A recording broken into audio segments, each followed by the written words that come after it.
you're having a nice day today. My day's getting better as it goes on.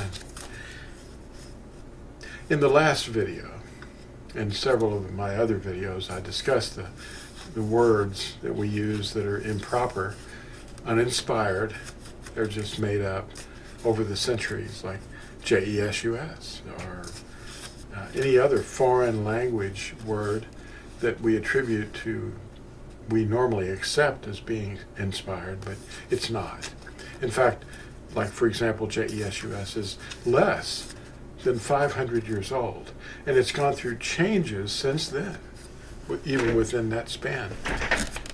And the origins of it, of course, you can find easily on the internet. This is a new track that I just finished yesterday, and it came from Staples. I picked up a couple of hundred of these, and it's a 4-page track, just like all of them are, and it's got some illustrations inside. And this is the most interesting thing about this. You may know this character by other names, but his real name is a title. It's a Hebrew word, B-E-L. Okay, there it is. Written in real Hebrew, it's Beth, Ayin, Lamed. And Hebrew's read from our right to left. So you're looking at the opposite direction spelling there. But in our Latin letters, it would be B-E-L. Some of us write it B-A-A-L, and that's okay. But it all amounts to this character that you may know as B-E-E-L-Z-E-B-U-B. He's the Lord of the Gnats. Lord of the Gnats. Well, that's what it literally means, Lord of the Flies. But the first word, as we discussed last time, is actually Lord, B-A-A-L. That's an English word. You can say it. It's not a deity's name. But they call on it because it's a replacement term for the name of Yahuah. If you ask a little child that's in grade school, 1st, 2nd, 3rd, 4th grade, 5th grade, hey, what's Christmas? What is it? What happens at Christmas? What do you think they're going to tell you? They're going to come out and say, oh yeah, all this filth is going to pour out of them that people have programmed them with. It's all programming. And they are waiting for Santa Claus. Well, this is Santa Claus. That's who it is. And originally, the first king on the earth, Nimrod, became the sun deity after his death. And people worshipped the objects in the sky, called the host of heaven. And today, there's teachers out here saying, hey, there's some truth to that.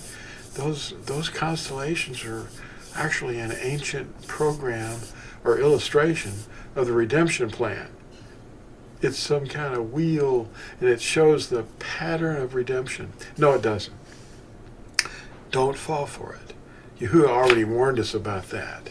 Don't worship or bow down to anything in the skies above, or in the earth or waters beneath, and don't bow down to them and serve them.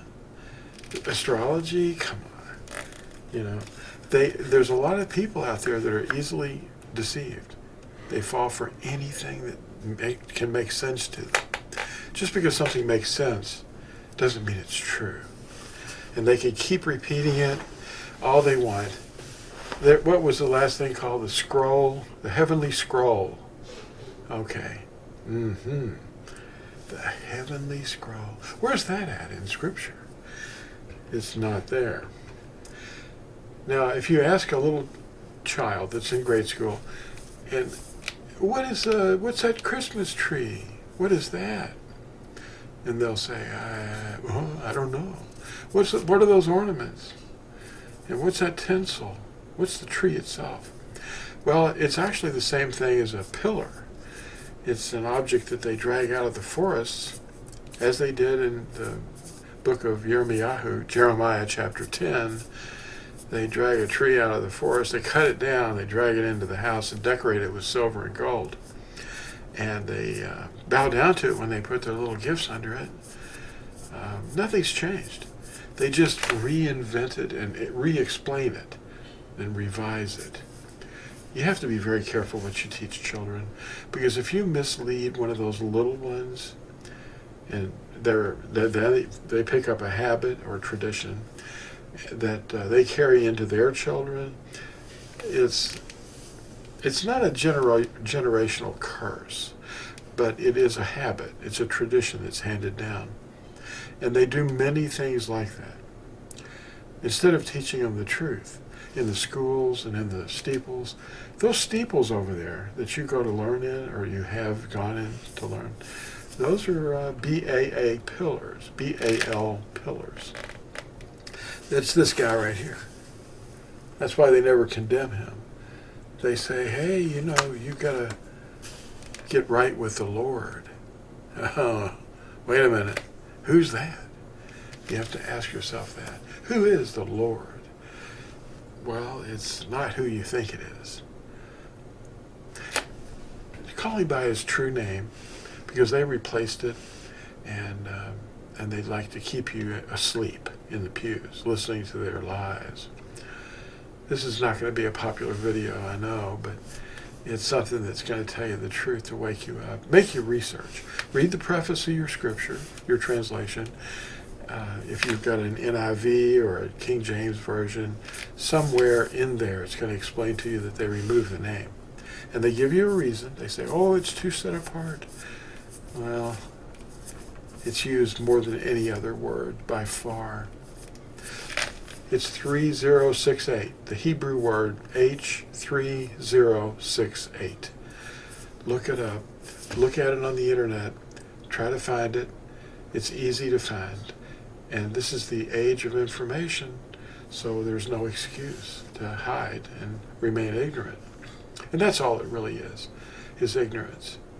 But the pastors and the seminary teachers and all those people, they know the truth, but they're afraid to tell the truth because the whole system will collapse. The Natsarim are here, rising up on the mountain of Israel, Ephraim. We're Natsarim. We're branches of his teachings. He said, I am the vine, you are the Natsarim. He didn't say anything in Greek. He was talking Hebrew. And he said, if you abide in my word, you are truly my taught ones. And you will then know the truth. And the truth will set you free. Thanks for watching. And we'll see you in the next exciting video. Bye.